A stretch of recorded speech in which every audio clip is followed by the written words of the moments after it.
A woman's journey doesn't finish when she reaches the point where she genuinely has no one but God. Something strong starts to emerge within her. It is where her metamorphosis began. Today, we're talking about the holy, secret, and frequently agonizing journey a woman goes through when life takes away all of her familiar voices, support networks, and shoulders that she believed would never depart.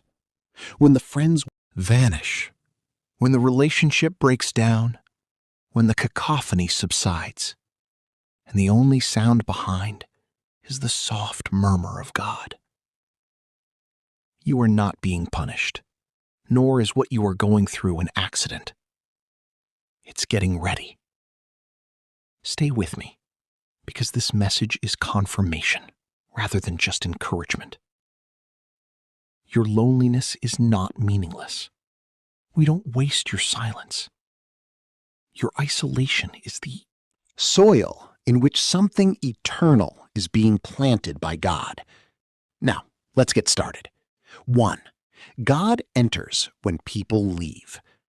There are times in a woman's life when God lets everyone else go unnoticed, to make way for himself, not to hurt her. When the ringing of the phone ceases, when the nights get silent, when the people she trusted abruptly vanish.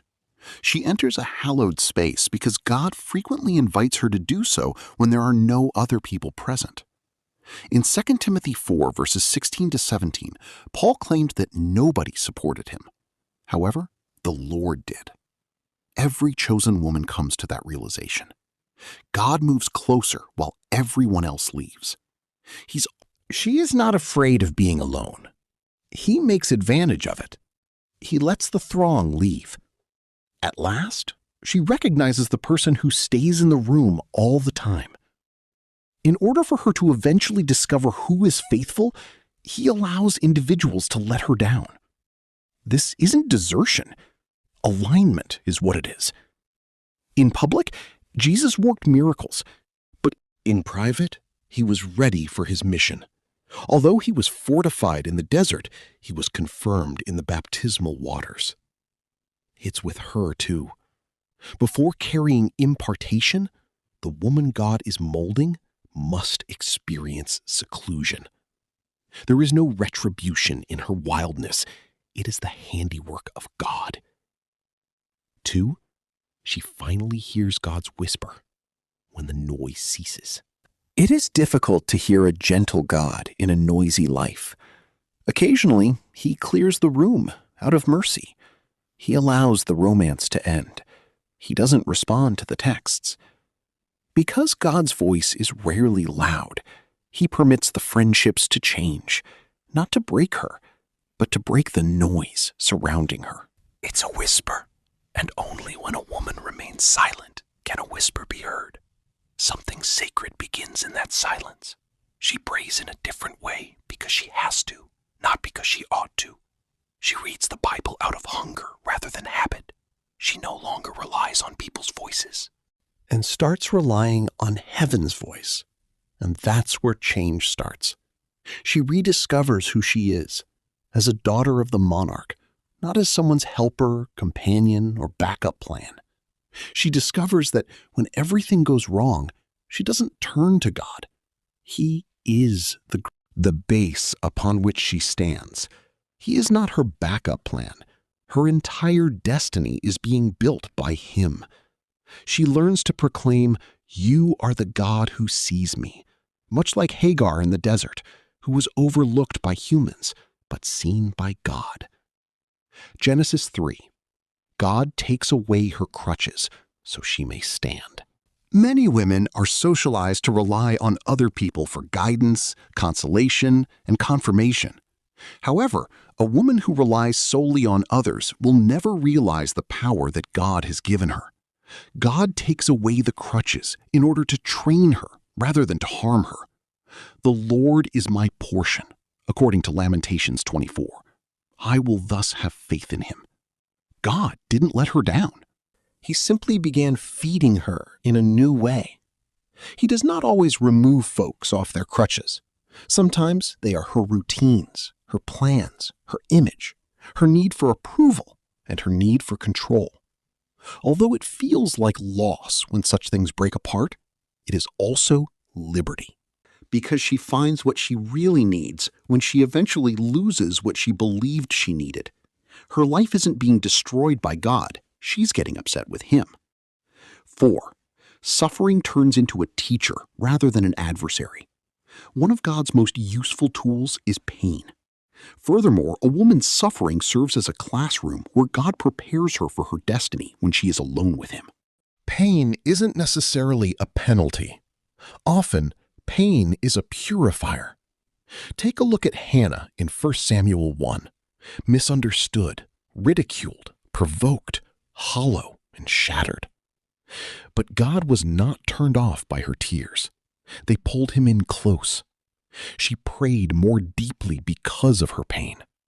Her miracle was conceived on the altar of her sorrow. Pain is the source of purpose. According to James 1:4, count it all joy when you face trials, because the testing of your faith produces brokenness. Perseverance gives birth to a calling.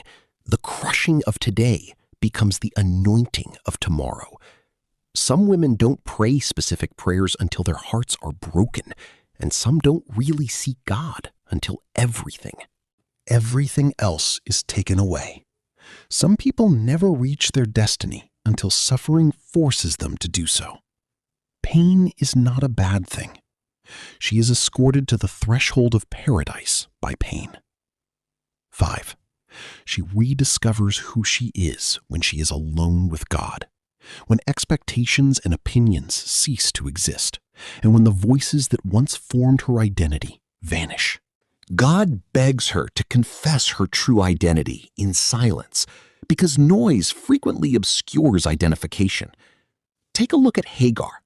She was unwelcome, invisible, and abandoned when she entered the desert, but God picked her, saw her, and gave her a name.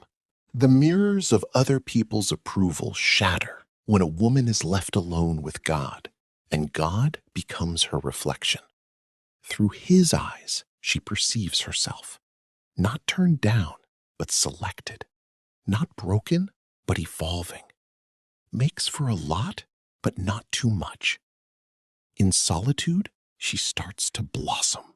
She begins to see the strength in Esther, the warrior in Deborah, the loyalty in Ruth, and the submission in Mary. She saw herself in each of them. Her isolation turns into a classroom. Her solitude turns into a haven for her. Her quiet turns into her soil. 6.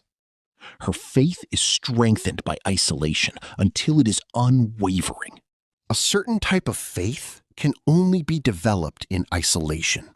Fire-tested, storm-certified, wilderness-rooted faith. Not church, Sunday, or convenience religion. Habakkuk's declaration, even if the fig tree doesn't bud, yet I will rejoice, found in Habakkuk 3:17-18, is not the faith of a woman with everything. It is the belief of a lady who has nearly lost everything, unwilling to stop praising her. Because she is no longer moved, this type of woman poses a threat to the enemy. She has witnessed people leaving. She has endured worse storms. Heaven is quiet. She understands that quiet is a sign of trust. Her faith is no longer based on results. It is in God's hands. 7. There is no delay in her loneliness. The room is used for deliveries. In peaceful settings, purpose blossoms. Callings are conceived behind closed doors.